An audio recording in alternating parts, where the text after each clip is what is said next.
Were you an athlete, school teacher, or maybe worked in a corporate world?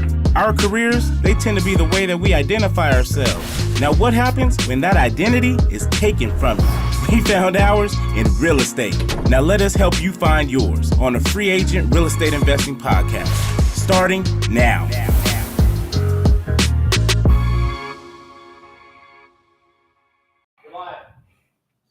Welcome to the Free Agent Real Estate Investing Podcast, aka Flipping Birds. I'm your co-host, Stratton Brown. And I'm your other co-host, Michael Butler. Thank you guys for joining us. It's been a minute, but shit, we back. We back. Mike went on a vacation for like 3 weeks. It was wild, dude. Like, that's wild. The dude doesn't work. He makes all this goddamn money. I'm sitting here looking at it like, bro, how do I get like you? Like, it's been a wild journey. It's been a wild journey. Who's this Mike you speak of? It's been a wild journey for me to see Michael's growth. Shit, man, I've been waiting on y'all. I'm sitting back trying to figure out how I can get better, man. Everybody, what they say on what's the movie fucking with Tyrese, Baby Boy? He's like, you see that? Everybody moving, and we sitting here standing still. Everybody moving. He over there selling dresses. He over there selling CDs. Something like that. But since you've been moving, bro, how was the concert? I really have. Huh? How was the concert? Bro, I left for like 3 days. Bro, you left on a weekday. For 3 days every week. What are you talking about? When's the last time you left Fresno? Like 2 weeks ago. 2 weeks ago? Yeah. You was gone last week, bro. No, I wasn't. You came back last week. I came back on Monday. Last week. Yeah, whatever, bro. How long were you gone? It was all for work. How long? Mine was for. Yeah. You right. Yeah. I don't go nowhere, bro. I don't be going nowhere. We went to Vegas. We bought tickets in like September to that Lovers and Friends concert. I say that's Coachella for us old folks. You know what I mean? 30 and up. Huh? Was it dope though? It was dope. It was just hot as fuck. Like if I was 25, I probably would have enjoyed it a whole lot more. I don't know, bro. But being 32, like you just. I don't know, bro. Hot is hot. It is, but I feel like there's a certain age where you kind of push through stuff like that. You kind of like it's just more like YOLO, like right? It's like YOLO. You just want to be there. But I think there was a point in time where like it was all on asphalt. It was hot as shit. There was no shade, and I'm sitting there and I'm just like, bro, like I don't know if this shit is worth it for me. Who was the best artist there? It was so hot, bro. I can't remember. Oh man. No, but I really liked Mace. We didn't stay late, bro. We got there. I think the concert was like from like 11 or 12 to 12. And I wanted to stay. So you missed the good stuff. I missed the good shit that was later in the day because to me it just wasn't worth it. Oh, wow. So you tell me you just blew like a couple $1,000s for no reason? No, the ticket was like $100 and some. So you blew that hotel, flights? No, I had a great time. Like that was just Saturday. We got there Thursday morning. Bro, you left on a weekday? Yeah. We left Thursday morning. And honestly, if you were to even take the concert away from it, like it was freaking awesome. What else did you guys do out there? I get bored in Vegas. I think I have a different I enjoyed it a whole lot more at 32 than I say I would have enjoyed it at 25. Well, you have a little bit more money. Well, yeah, that helps. That helps. Yeah, for sure that helps. But I think when you're younger and you go to Vegas, like the biggest thing is just like being drunk all day and being drunk all night at the club. Like, you know what I mean? Like taking IVs, yeah, Molly. You know what I mean? And that's kind of what it is. And then you come back and you recover for a week because you ain't got kids, you ain't got none of that stuff, right? And the older you get, I don't want to go somewhere and be drunk the whole goddamn time and then come back and got to deal with kids. And get slapped, bro. You're getting slapped. As soon as you get back, right? Like life is about to just like knock your ass out, right? And so we woke up early. We just did some of the shopping. And we went we'll go eat at certain places that we wanted to go eat at. Went to like Hell's Kitchen and stuff like that. Went to a pool party. So I mean, we had a good time with the pool party, but we were in by like 11 o'clock. Oh, wow. We're walking into the hotel because we had been out all day. That's true though, right? If you had been walking, you were exhausted. Yeah, by that time we're ready to go to bed because we're gonna get a good night's sleep. We're gonna be able to wake up early again the next day and go do some more shit. Like, you know what I mean? And so to me, that was fun because we were able to do a whole lot more than what I typically am able to do when I go to Vegas because you're recovering all goddamn day. And then you're just kind of getting up going through the motions. Yeah, I mean, Kyle's wedding was the same way, but like it was because it was all inclusive, dude. Yeah. So they just brought more mimosas. Yeah. But there was a point in time where we were walking somewhere and I was like, It's like, oh, you want to get something to drink? I'm like, yeah, I'm good. You got like, for me, I gotta be in the mood. I'm like, who the fuck am I talking about?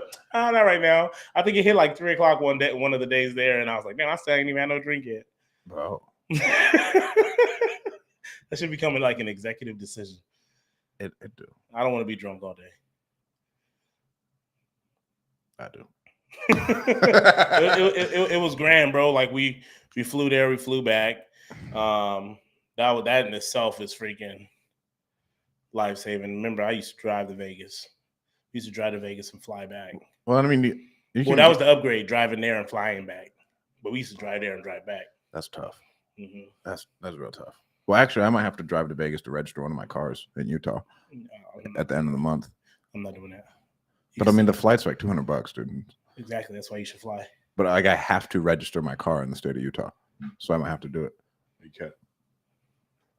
So that's the pain. Wait, the car you already have, or are you buying a new car? The car I already have. I've decided I'm not getting a new car. The next purchase is going to be a Chef. You can't. Are you going to purchase one or hire one? Right, but like the income allocate, like the money going out will be allocated to something like that. I feel like a Chef is more expensive than whatever you pay for. Than $2,000 a month? Like they're coming. What the fuck are you buying $2,000 a month? What car are you buying for $2,000 a month? Tesla Model X Plaid. There's no fucking way it's $2,000 a month. Yeah.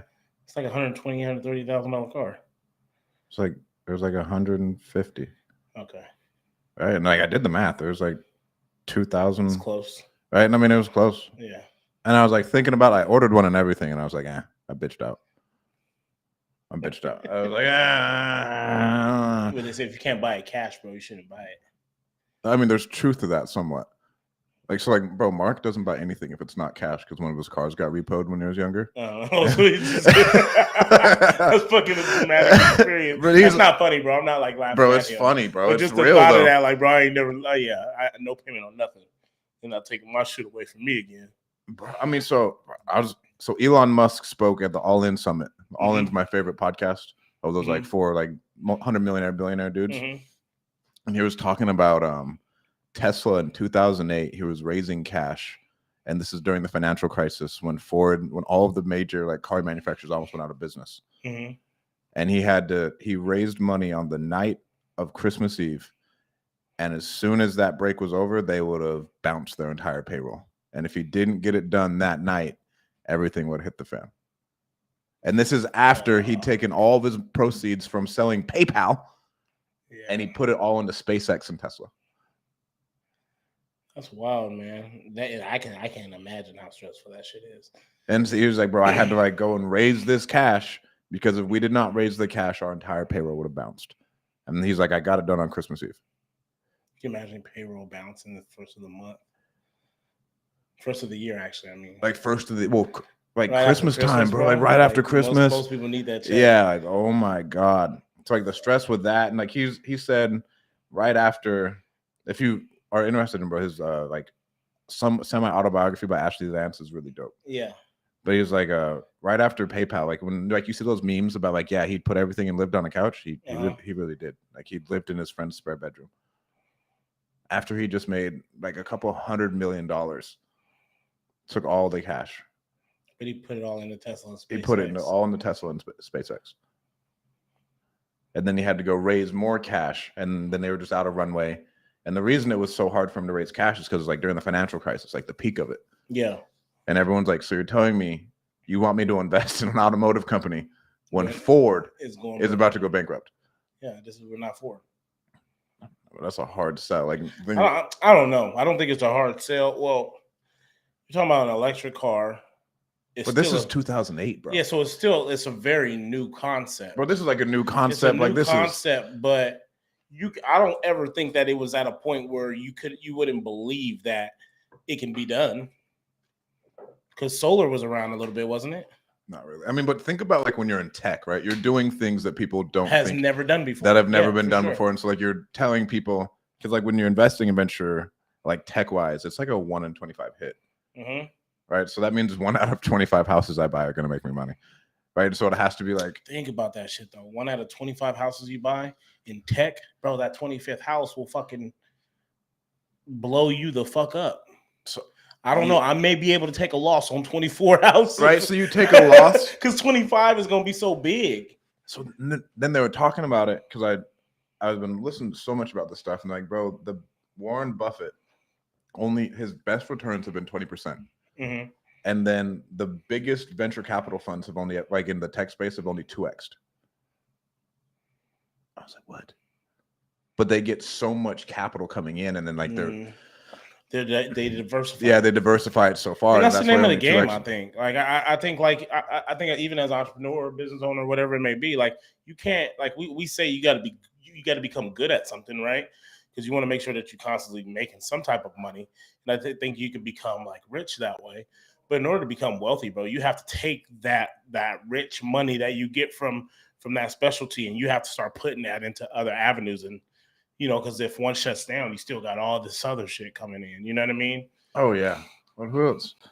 One dude sold like a deodorant company, and he's still, a lot of them still just only invest in tech, and so they'll buy like real estate on the side, but then the majority they just become venture capitalists, and so like they just like. I know the space, like they feel like they're pretty good at what they do because usually, even though we hear about all these companies selling for really, really high multiples and hundreds of millions of dollars, there's a whole bunch of them that like failed.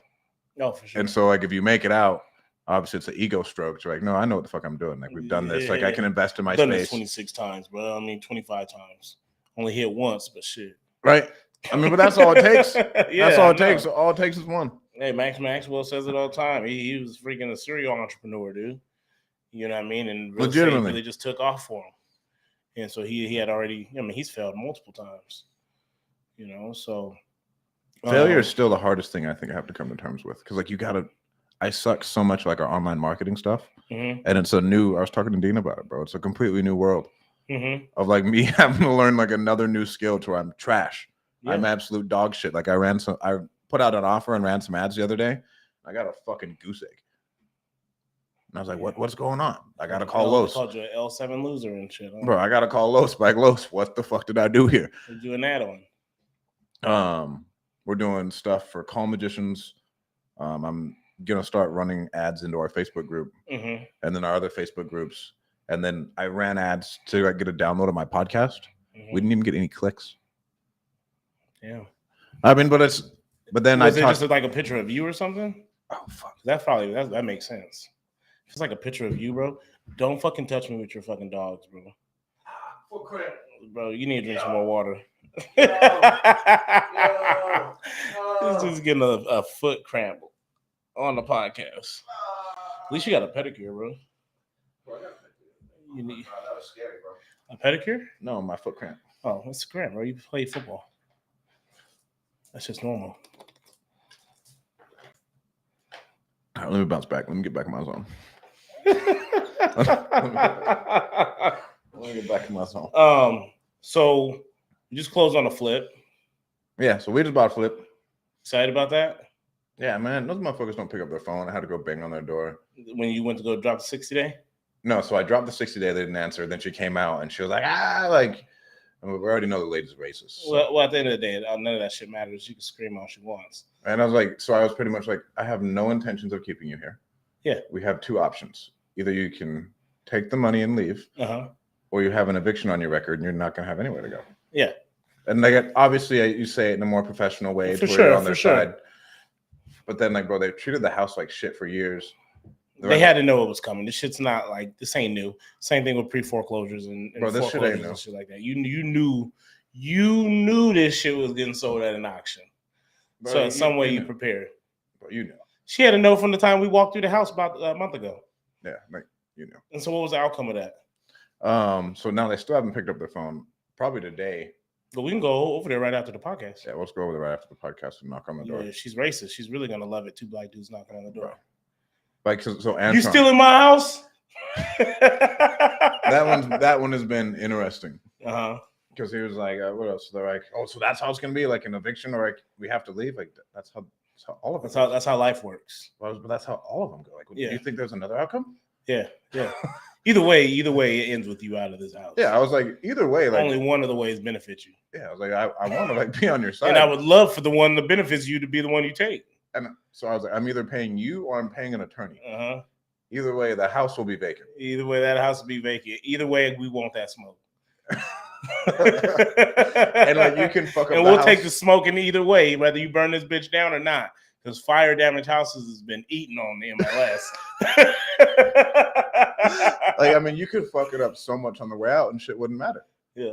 Like the house is fucked anyways. Yeah. Like it's gonna be a complete gut anyways. Like, but by the time we're done with that bitch, it's gonna be beautiful. I think we're in a hotel. Huh? Well, interest rates changed a little bit. It just depends, man. But if we decide to do it, then right, it'll be nines. Pretty sick yeah. Project. If we decide to do it, it'll be fucking nines anyways. But how has it been managing like 5 projects? It's new. Like that, you know, I'm talking about like new. It's definitely. I can see how people when they talk about it can be cash intensive just because of how much you have out there, and I think that's where I got lucky to be able to leverage relationships. But really, dude, in a sense of keeping people, the problem ain't necessarily keeping people busy now. It's really making sure you got enough people to keep the jobs moving because you don't ever want anything just sitting there. And so it's been interesting. It's been exciting, like I said, because to me, it's still a honeymoon phase. So it's still it's honeymoon. Something that's new. I'm loving kind of being able to go take a look at them and stuff like that and take people on a journey and a ride of going through it. But there becomes a day where I think I was listening to a podcast, Ryan Pineda's podcast, right? And he was talking to this young lady out of from the East Coast, I believe. No, her name's Ruby. I can't get the last name. But she was talking about how it got to a point where it's like, you know, having to pay contractors and all these people, you know, and having to go take it to them. And it's like, well, how come they're not coming to me? Like, why am I having to go run these checks to these people? Why am I having to go do this and doing that? And it came down to systems and stuff like that. So I think I listened to that podcast at a good time because I'm already in my mind thinking like, okay, it's like this way right now with 5 projects. So it's like, how do I get this taken care of before getting to a point where we're at 10 projects, 15 projects, and my team's ready to kill me? Right. Well, Jason's like, bro, I don't want to do any more than 15. Bro, Armando has 130 at a time. That's wild. That's madness. That's wild. That's a lot of moving parts. You got to have a great team to be able to do that. And I think in order to do it to that type of level, even at Jason's 15. Well, that's a lot. So that's a question that we would ask. Like, you know, you see a deal, and a lot of people have the same thing. When you see Jason shoot out a deal, I know my first question is like, bro, why you ain't buying it? So I was talking to him yesterday. I was like, hey, bro, do you want to take this down with me? He was like, bro, honestly, and I think we would have made like 35. He was like, bro, us splitting 35 does not change my life. And for me, for sure. And he was like, if I have to dedicate all these resources to it for that amount of money, like again, like you're just ratios off. Yeah. So he was like, if I have to dedicate contractors to it, I have to fucking tie up funds. I have to do all this shit. He was like, nah, bro. And then what I'm liking about it is it's uncomfortable for me because there's a lot of uncomfortable conversations that need to be had when it comes to who you pick with contractors and bidding out different jobs and stuff like that, because each one is different, you know, and we have the people that we use where it's just like, you know, hey, you got to take care of me on this one because we got these 2 big ones that we're doing that we have no problem paying you for because we have a good budget for it, right? But on the ones that we're buying kind of tight, we know, hey, we're 20 grand in, probably only going to make 25, 30 on the back end split. Right. And so again, like, it doesn't change your life. I can't pay you this for this small job. Like, you got to work with me. Yeah. And so what happened is I ended up getting 2 bids yesterday for a yard because the bid that I had got from one of our guys was like, bro, like we gave you 3 jobs. And at some point you got to kind of work with it. Every time I've come to get a bid with you, the numbers got bigger. And to me, that's kind of, you know, I don't feel bad about it because it's kind of, I get that you got a business too, but I'm also giving you a lot of business. Exactly. And at some point, I do want to feel, you know what I mean? I do want to feel like it's appreciated at some point, and I feel like I'm getting fucking robbed every time I get a bid from you. And so I had to bring someone else in, just as much experience, highly referred by somebody else that we trust. And bro, it was like a $1,300 difference. You know what I mean? We went from $3,400 here to $2,150. That's a big gap, bro. It's a big gap, and it's not a big area, or, you know, right, to where like come on, where it's bro. like, you know what I mean, where I felt like I was really just like hounding dude, like, like I know, but I need it cheaper than that. Like, you know what I mean? It was more like, bro, like, what is there really to do? Yeah. So you're like, come on, bro. You know what I mean? Like, it's like, bro, take a hit on $1,500 because you just did a bid for us last week and we paid you $6 to $7 grand. So you're not broke. Yeah. It's just you and somebody else. So you got money right now. We keep you busy throughout the week by giving you odd-end jobs. You know what I mean? So we try to do things like that. So, yeah. So it's learning how to have those difficult conversations. That person does do a lot more other things. So I let him get the job on something else, but I gave what he typically does. I gave that to somebody else. I mean, and again, it's just business. Like, it's business. Some people don't get contractors are notoriously hard to deal with, though. Yeah. Well, it's not this isn't the contractor. It was more of I mean, they're still you're dealing with landscaping and it's still like a contractor, like you're dealing with contract labor. Mm-hmm. Like I think the hardest to deal with because with your employees, like, hey, bro, suck it up or leave. Yeah. Like yeah. This is your wage. And I'm like, bro, we talking about Home Depot supply right here. Like, this ain't even, bro. Just give me straight redwood on this fence, the fucking 6 inch. Right? 6 feet. You know what I mean? Like, and labor. I'm not asking you for the 7 foot boards wide. Like you could knock this out in a day, Brody. You can knock this out in a day. Well, if there's two of you, could do it in 6 hours. And I need this. I'm like, I got my house done with better wood quality, and so don't give me, prices went up, and I know prices went up. Should I go buy the material then? So how much is your labor? Someone buys all the material and they give it to the contractors? Like, I think it was Don. Don bought everything, and then he gave it to the contractors. But that sounds like it sounds more difficult than it needs to be. But obviously, if he did it that way, there was a reason behind points it and shit like that too. You do get a lot of points because if you think about what you spend on the rehab, like if you got a $50,000 rehab and you're spending $50,000 at a store, you know what I mean. Whereas once you bid it all out with a contractor, you're just paying your draws. That's true, right? If you do buy all of it, then so like Jason must buy all his material because that's where they get a lot of the points from, right? And so if you think about him doing 15 projects, how many fucking points is that? Right. You're talking about 15 projects, a minimum of a $50,000 rehab. I mean, your average right now, I bet you is at least 35, 40. You know what I'm saying? Yeah. So you're about just $100,000 every 2 flips. So 7, I mean, you're almost you're over $500,000. I'm sorry, you're over $1 million probably in just points in a month. Yeah, in a month. Well, I mean, so they rotate in like 3-month cycles, and they turn them pretty quick. So if you look at it like that, it's like shit. That's a lot of money in points. And so I've thought about that too. I was like, well, is it worth me getting material? But I don't want to be at Home Depot getting all this shit. So it's just figuring out how to do that. Then you have to hit a scale. Mm-hmm. Like you have to hit a scale to where you can afford to have the person, and then the person outweighs the points. Mm-hmm. Well, the points outweigh the person that you get from it. Mm-hmm. Michael Ray goes to Home Depot every morning. Who? Michael Ray. I was talking to him. He built different. I'm talking to him on the phone last night. He was like, "I'll review this at 3:30 in the morning. I'll give you a call." That's so tight. And then I'm talking to him like 6:30 this morning. All right, bro, I got to go into Home Depot. Does he still wholesale? Does he wholesale or he just flip? Primarily, bro, he wants to take it down. But like he has like a machine. That's outsourced though. You know what I mean? Is that outsourced or everything? No, he does a lot of cold calling, doesn't he? Yeah, so he does all of his own marketing. He buys from wholesalers. I think he buys like 2 deals a month off the MLS. Mm-hmm. And they primarily take down everything. It'd be awesome to see like because he works with Amit and Ravi, right? Mm-hmm. So I wonder how they do. It'd be interesting to see kind of how they break down their business and how they manage it and stuff like that. Because to do flips like that, I mean, Jason does the same thing, right? Still does the wholesaling side of it. Well, one thing that I'm really realizing is getting into the flips, it becomes a little bit more difficult on the wholesaling side of it because between going to job sites, which you don't have to go to all the time, but if you're going to go pay people or you're going to make sure people still working, right? Because my partners, they still work. Yeah. So when you talk about project management, that's kind of us. Yeah. On top of the wholesale side of it. And so understanding how to mesh those two together. Oh, it's 2 completely different businesses. You can't get rid of one.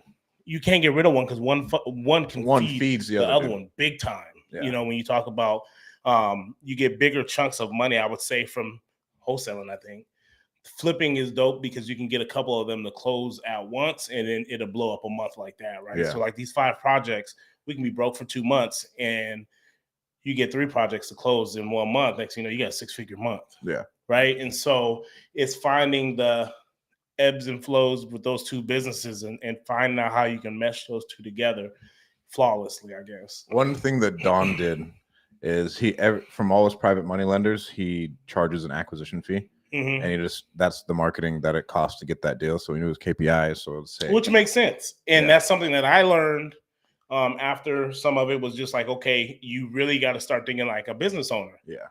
You're right. Because we take something on to flip it. Well, at the end of the day, we have, say, mainline investments that flips, but then we also got mainline investments of the wholesale side of it. Well, mainline investments wholesaling can't just be giving deals to the flip side because who's taking care of mainline investments? Marketing. You know what I mean? So now you got this fat account over here, but this one dry as shit. Yeah. You know what I mean? So that's something always to look into when you do decide to get into flipping that, people talk about it, but I guess they said, my mom always said a hard head make a soft ass. Yeah. That's for sure. You know what I mean? You can tell someone today blue in the face till you blue in the face, but you got to go through that in order to really know, to be able to grow sometimes. Flipping, there's just so much money moving around. Well, I don't know. Yeah. We got a lot of money moving around. Well, we had to create a separate account for it. Oh, yeah.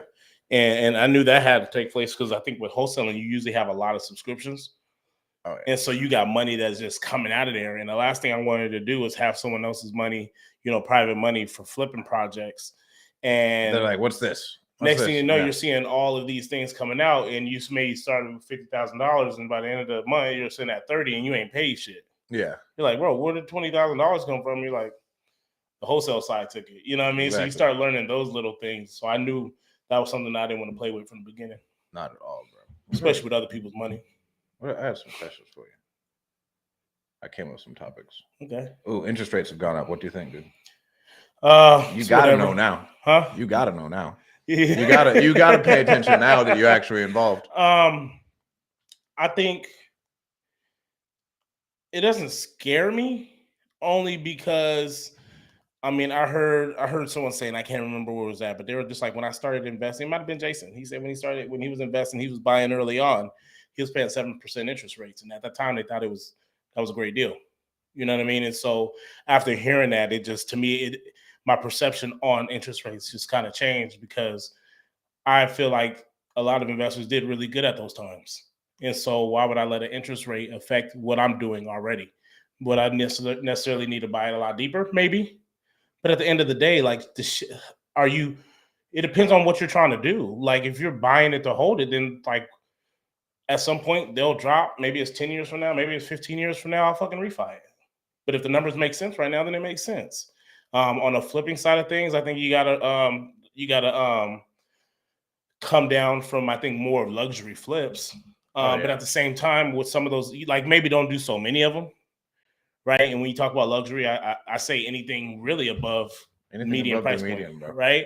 And so, because at some point, interest rates really don't matter. So we got friends who will go buy houses, and they don't give a shit what the interest rate is. When you got a certain amount of money, you don't give a shit about an interest rate because you're probably buying it cash, whatever it may be, right? That shit doesn't matter. And so I think interest rates really only affects people around the median income. Yeah. So I think the prices will flatten because when interest rates go up, you can afford less of a house, right? Mm-hmm. And so that's why I think you got to give a better quality at that point. Well, you got to give a better quality. You can't be a shitty flipper out here throwing, that. Yeah, you know what I mean? Just throwing shit on the market, be like, I want 400 for it, because I think that we're going to pay a little bit more attention to what we're putting out there at 400, and your shit's probably going to sit a lot longer. Yeah, that's the only thing I see coming. I've been saying this a bunch. Like, everybody's like talking about a housing crash. Like, there's legitimately nothing that will cause a housing crash. There's still a housing shortage. Mm-hmm.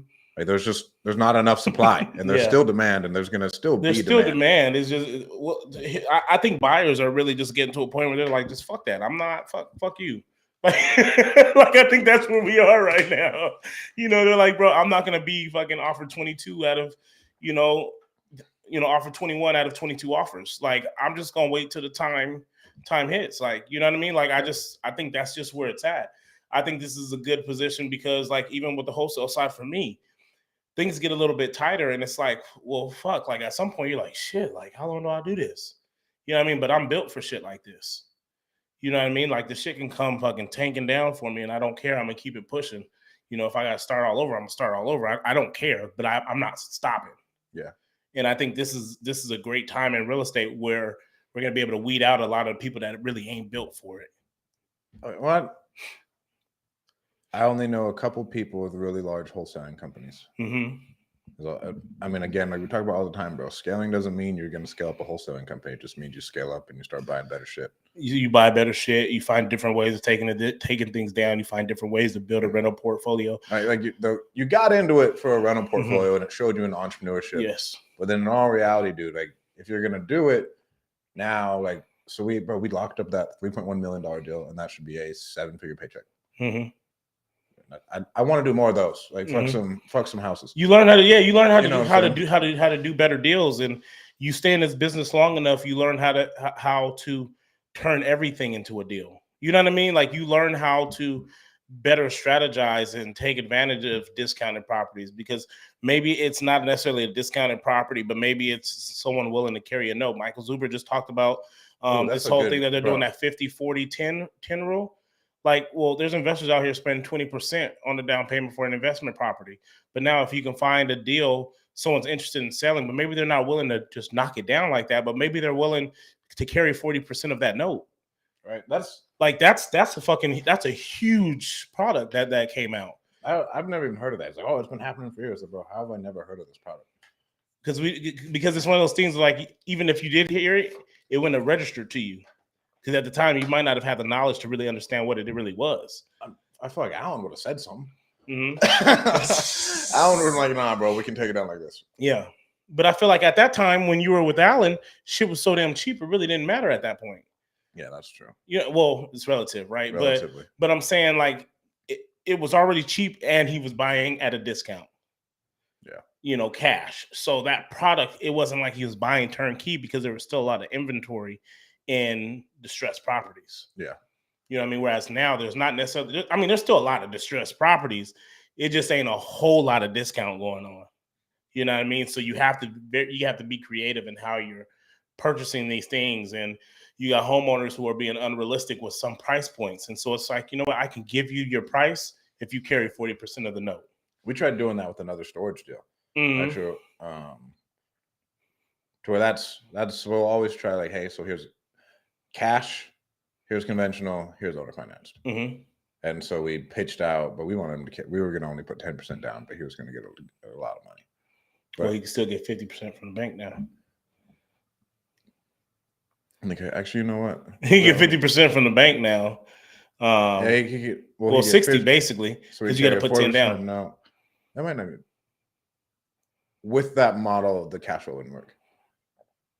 With 60, because your loan would only be for 50. You have first at 50 and second at 40. And is this for houses, or because this is a $1.2 million purchase for a storage unit? Yeah, well, bro, I don't know. I'll hit up Mike. Yeah, hit up Mike about that. So I think we're in a good place. I think in real estate, I think we're in a place where I just think a lot of people will weed themselves out, and then you have a good chance of being able to really build a reputation for yourself, of being able to do the right thing when it's not necessarily the easiest thing to do, like right now. Yeah, because I think anybody can become a shitty investor or a shitty person during the market the way that it is right now. And staying true to what you do and who you say that you are will help you in the long run. Oh yeah. Well, everybody talks about, like, everyone has looked like a genius for the last 10 years. Mm-hmm. It's weird to think about. Like, I don't know what happens on the other side of this. You know, like, everyone's like, it's going to get harder, but like, I don't know, like, what to expect. And they say, well, the houses are going to be cheaper. Like, okay, well, we know how to market. Mm-hmm. You know, it's like, what does change in the downturn? Yeah.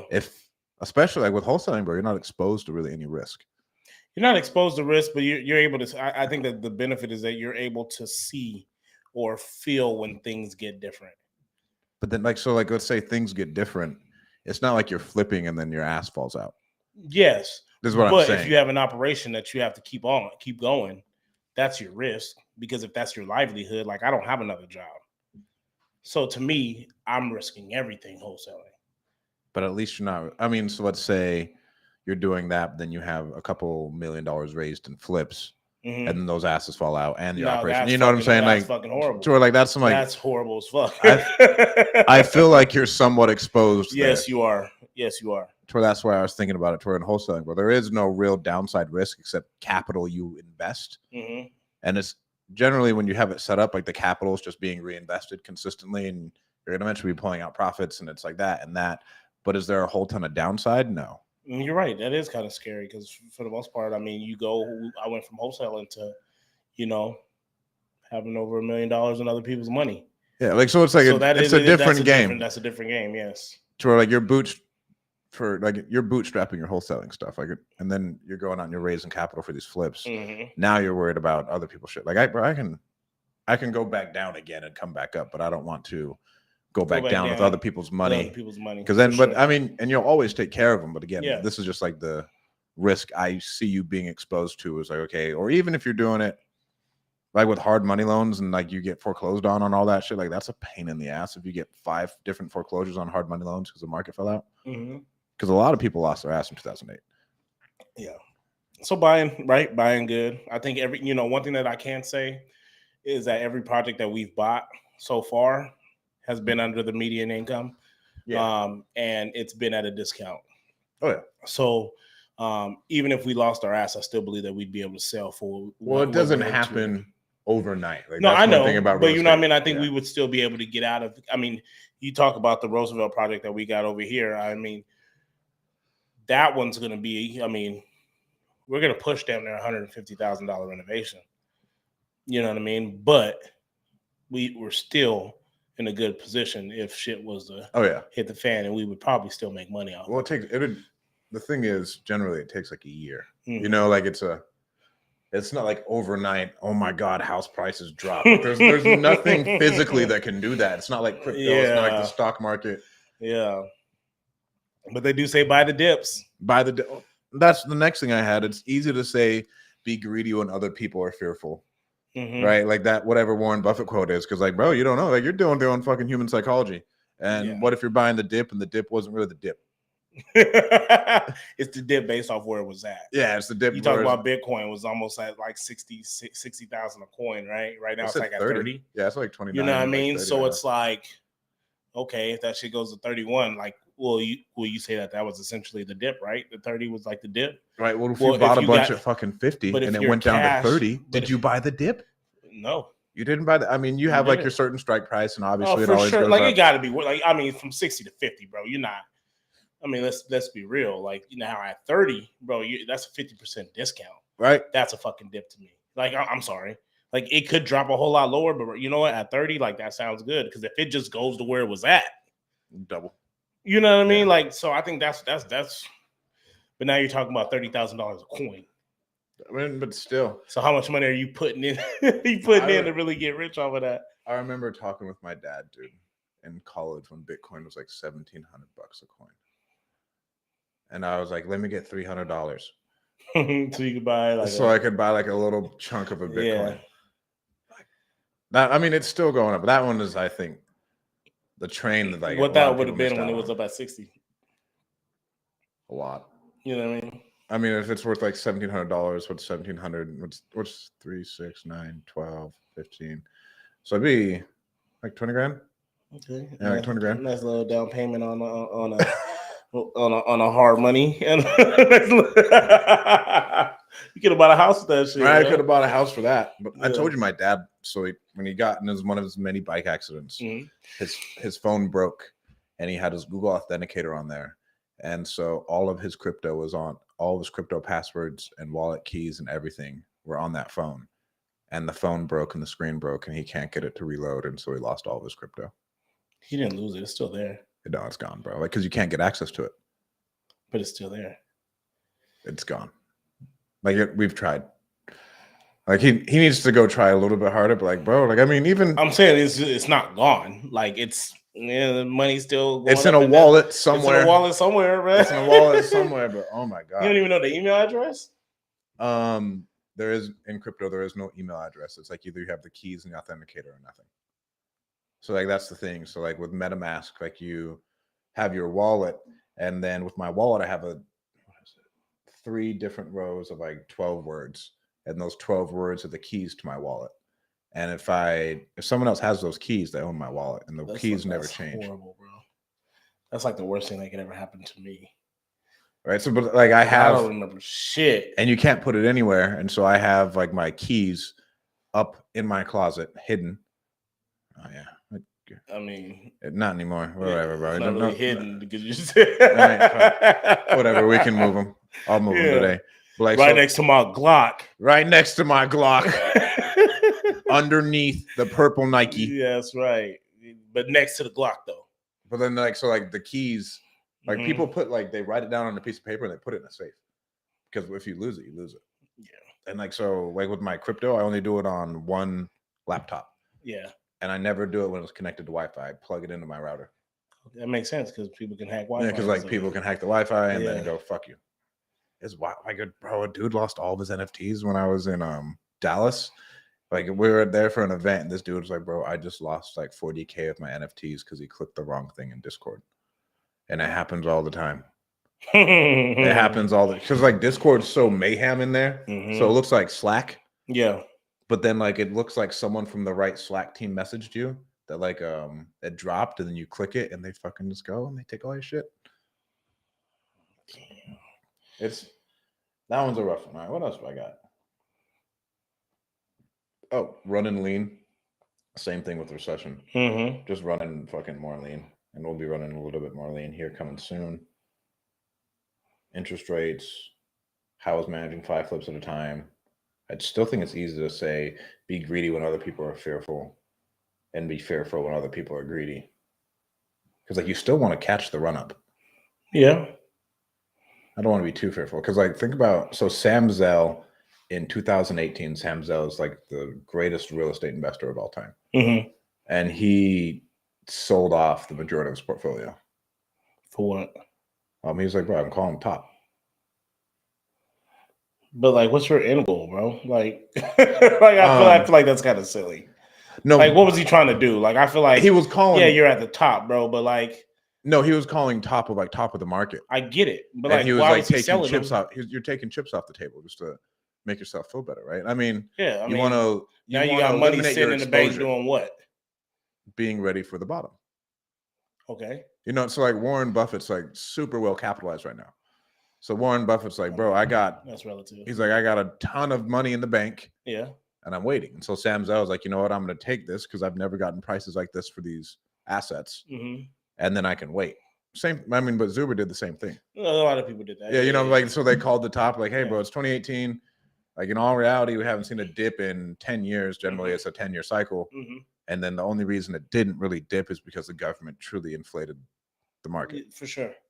They pumped the fuck out of it. Yeah, bro, they just pumped the fuck out of it. And so now I truly think we're officially in a recession. Yeah, I think we've definitely. We've at least Q1 GDP was down like 1.9 or some bullshit, and then it should be down again this month, and then it'll just keep going down. And some people recessions last 12 to 18 months. And you could definitely come in and offer below market value on the MLS. Yeah, well now, not saying like the last people to catch up are the sellers. Yeah, but I'm saying like it's not like it's like nothing. Not like a laugh off the phone. Yeah, it's not. It's at least not. It's something that you got to at least present it. Like, you know what I mean?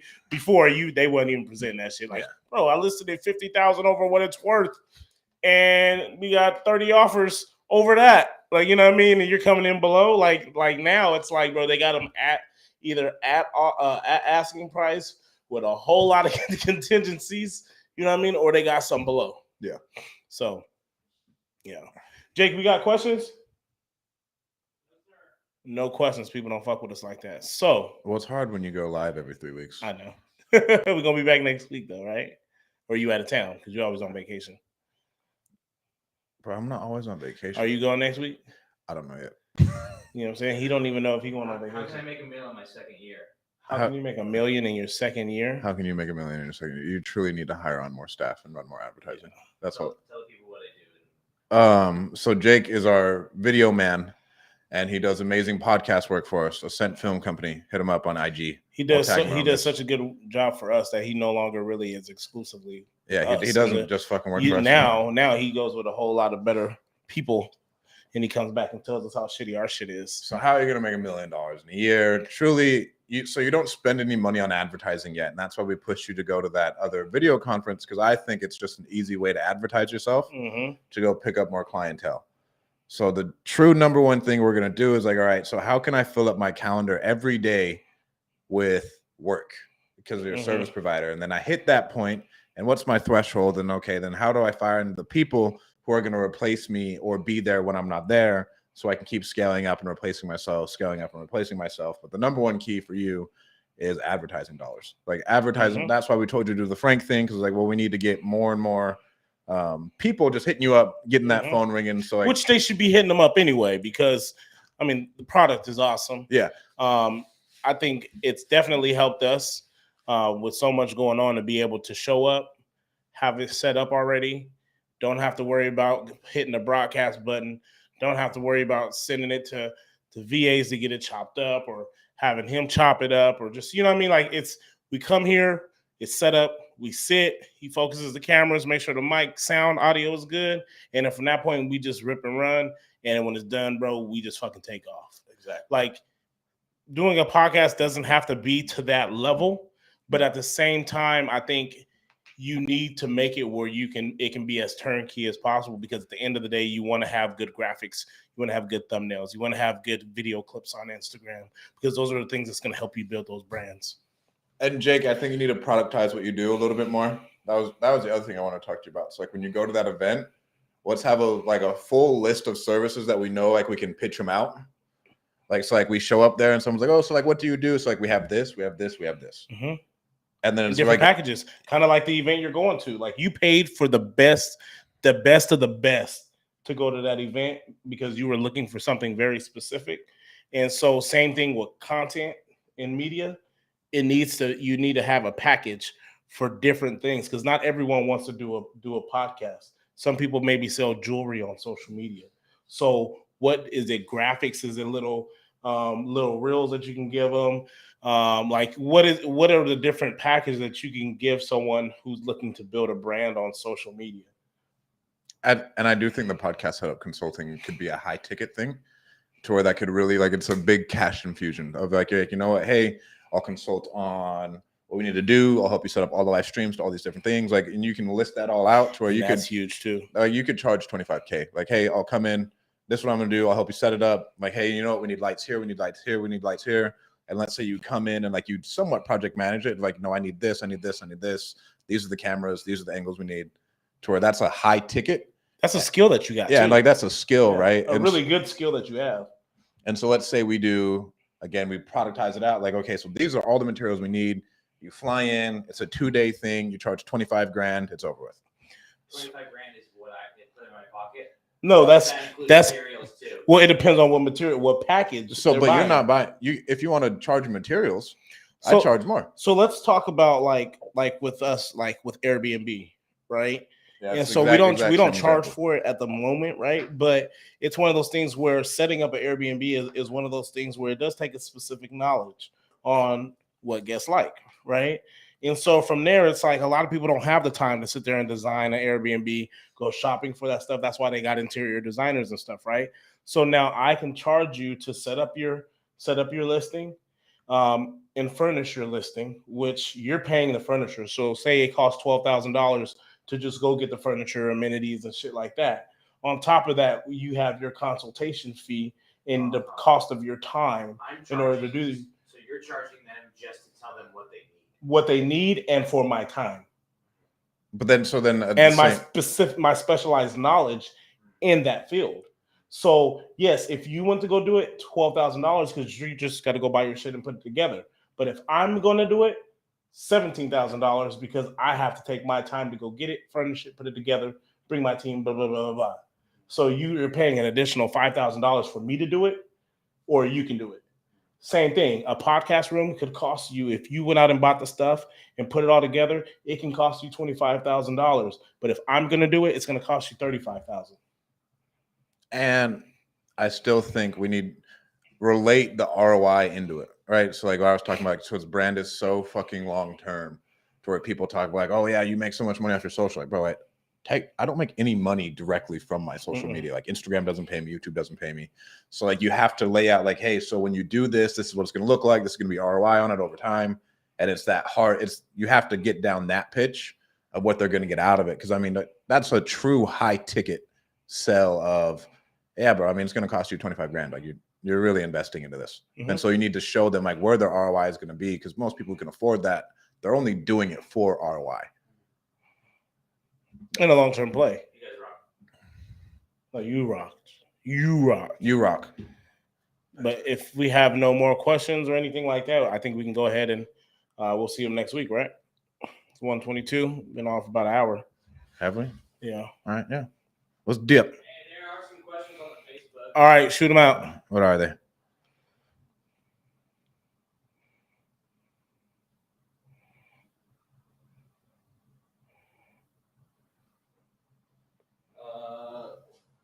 Floyd McGurrick said, I have a question. Let's talk about how you source private capital. This is a sorely touched subject for most. We do have experience raising capital, but making it more consistent is the issue. Which avatars have you been seeing the greatest success with raising capital? All right. So this is going to be an answer that everybody's going to hate. It's the answer I tell everybody. You need to get on social media and talk about what you do, because only the people who you're going to get private capital from are the people who know you. Yeah. Like the people who know you, and then they got to see that you're doing it every day. Yeah. But like, you're not just going to go out and go talk to some random guy like, hey, do you want to like do private capital? Like it's people who know you. And then, I mean, Steve Trang, I took this like private money course with Dave Day, and he was like, well, you can go on public records and see who's lending to all of these flips and do it that way. But I know a dude who will net $2 million this year, and he does only hard money loans. So I think it in. So another thing, like when you talk about social media, right? I think it's one of those things where, like, you see me walk through flips and projects and stuff like that. Like, I feel like you said, it's going to be someone that you know. But the problem is, if I'm sitting on, say, $300,000 that I'm okay to lend out, my thing is I want to make sure that I'm lending it to someone who does what they say they're going to, is trustworthy. They do this shit all the time, and I will stand behind their product. Like, I want to like and trust them. Yeah. You know what I mean? And so when you go and you show like projects that you're walking through, or you do before and after videos, and you break down, this is how much it costs.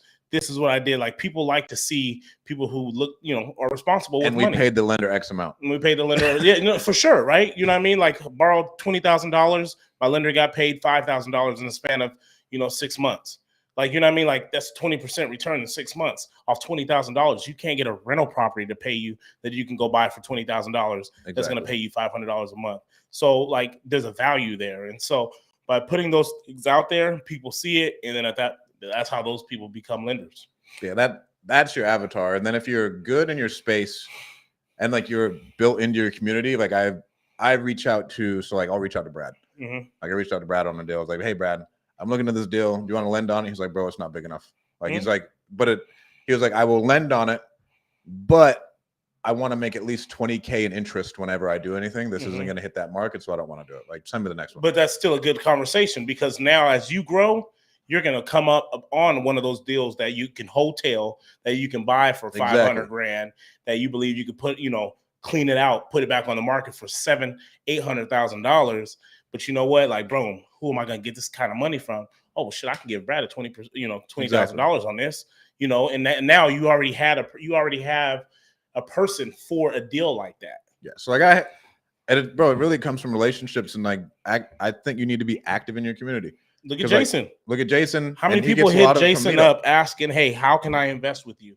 Because Jason is consistent on real estate. He's done it for fucking years, but you just got to make sure everyone knows what it is that you do and how you do business. They have to like you and they have to trust you. I have people hit me up on Instagram asking me, hey, what should I do with my money? I want to get it. Can I invest with you? And again, it's because I go and I walk shit when I don't have to. Like yesterday, I post that means, we're going to walk one of a new flip. It's only for that. Yeah. It's only for that. Yeah. I'm trying to build relationships. It is for deal flow.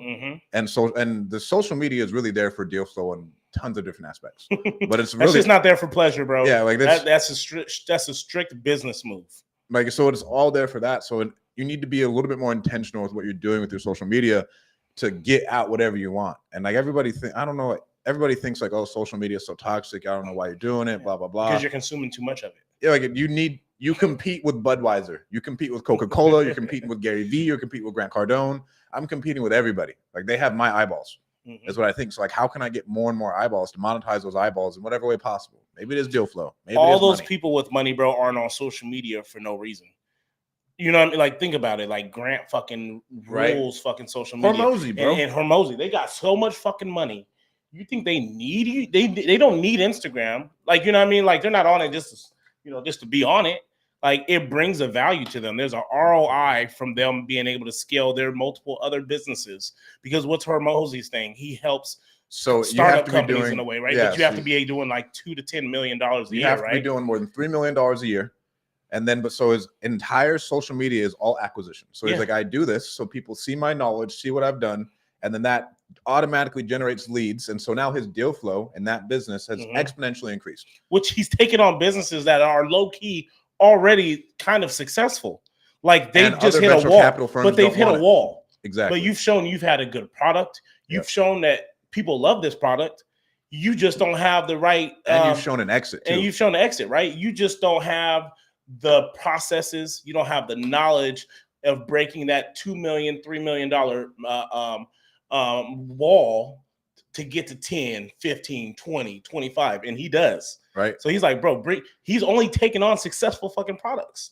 Like, that is a hell of a product that he got there. Well, and the best thing is so he's in a market where most venture capital firms don't want to go because like they don't want to do shit with like 3 million, right? They're like they're doing the stuff they're then bought up by his old company. And so he's taking that in a space where it's a blue ocean. Nobody else is fucking buying $3 million all companies. Those $3 million businesses and turning them into fucking $20 million businesses. Yeah, and he enjoys it.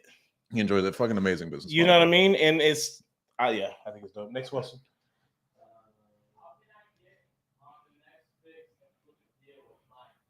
Who is that? Carlos? That was J Red. Who's J Red? J Red. What's the name? Just J Red. How can I? Ethan said, how can I get on the next fix and flip deal with Mike? Bring the deal. Yeah, bring the deal, and we'll make it happen, man. You bring the deal, I'll bring the people, and we'll bring the money. Facebook user said, HELOC or cash out refi? Definitely not a cash out refi right now because the interest rates is high as shit, and honestly, probably not even a HELOC. That is what are your goals? What are your goals? What is it going to help you do? I believe.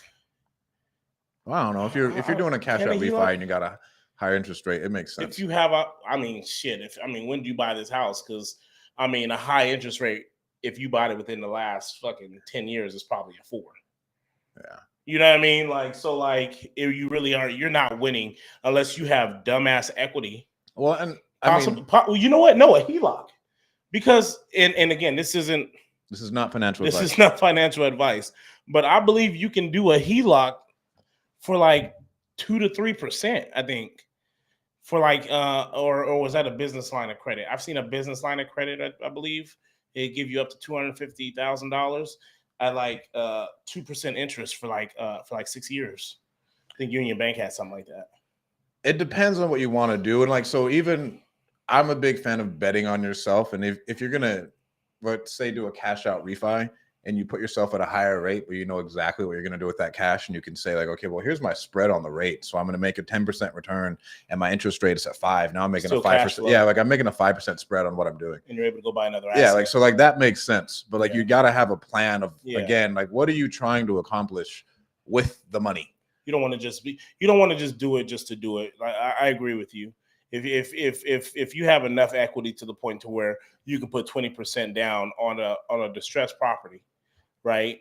You have money, whether it be from a private lender, whatever it may be, to either fix this thing up, and maybe it's even to flip it, and you get more money back, and you're able to pay off the HELOC, but now you have some reserve of cash that you don't, no longer have that second anymore, or you're able to burr out of it and you get cash back and you're able to pay off that HELOC. And now you got 2 properties, just by taking a short-term, HELOC and paying the interest on that, then I think, That's still cool because most private money loans that you get from some people, I mean, you're sitting at like 8 to 10% anyway.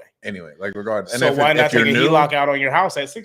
Yeah, if you're new, you're fucking paying 12. You know what I mean? So like, if you think about it, like taking a HELOC and taking a bank's rate is low key going to be lower than taking a private money loan anyway. So it still makes sense. Yeah, depending on how much equity you have.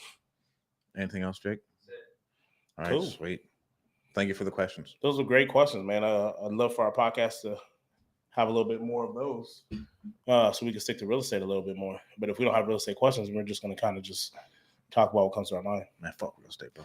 You know what I'm saying? Flipping birds. All right. But that's it, man. Thank you guys so much for tuning in. And we'll see you guys hopefully next week, depending on Stratton if he's on vacation or not.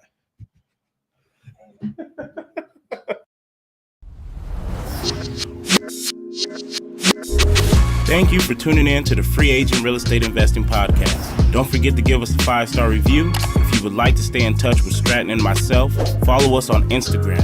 And please be sure to subscribe to our Free Agent REI Podcast YouTube channel and give us a thumbs up.